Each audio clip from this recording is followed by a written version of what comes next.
Welcome to Soul Story Time. Today we're going to be reading a book called This Land, A History of the Land We're On. This book is written by Ashley Fairbanks and illustrated by Bridget George.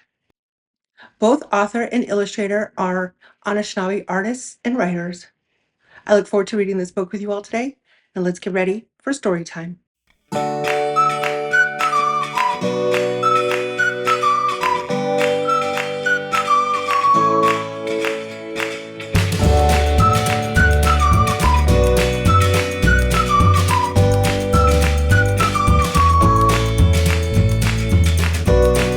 This Land, the history of the land we're on.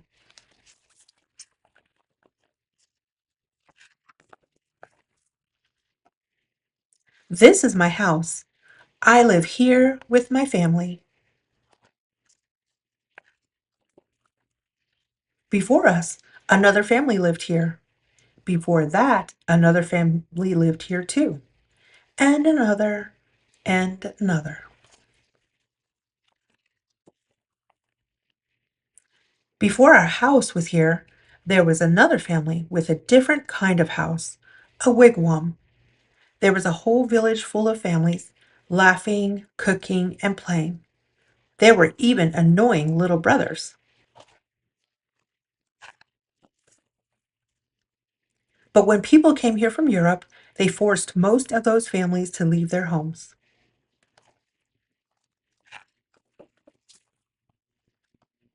All across the country, Native Americans had to leave everything they knew and move on to small pieces of land called reservations.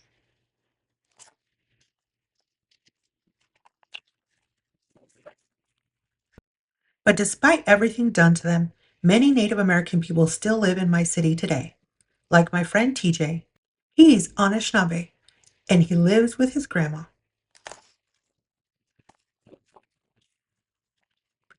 TJ's grandma, Noko, taught me that before my ancestors arrived, this land was filled with indigenous people from coast to coast. I wonder if all of them made food as good as she does. Nokomis means my grandmother in Anishinaabe language. Noko taught us a song to help us remember that indigenous people have always been here and they're still here wherever we go.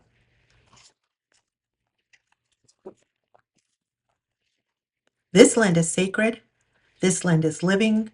From the Black Hills to Pueblo Canyon, from the swampy bayous to this salmon swimming, this land all has a history.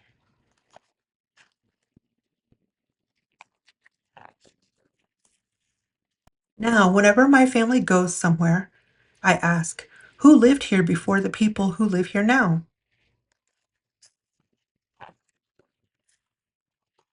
At the Grand Canyon, I learned that 8 tribes call it home: the Havasupai, Yavapai, Paiute, Hopi, Zuni, Hualapai, Apache, and Diné.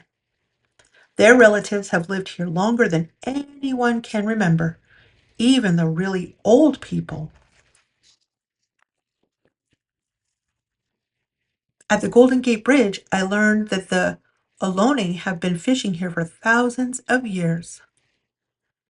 In New York City, I learned that the Lenape were here long before all these skyscrapers. Everywhere we go, there are indigenous people to learn from. So I keep singing, this land is sacred, this land is living.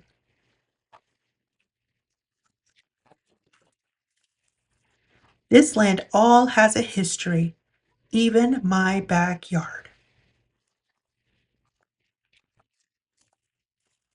The end.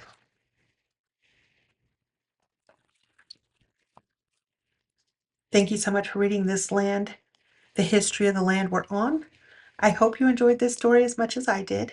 And don't forget to come back often and check as we read new stories each week. Have a beautiful day.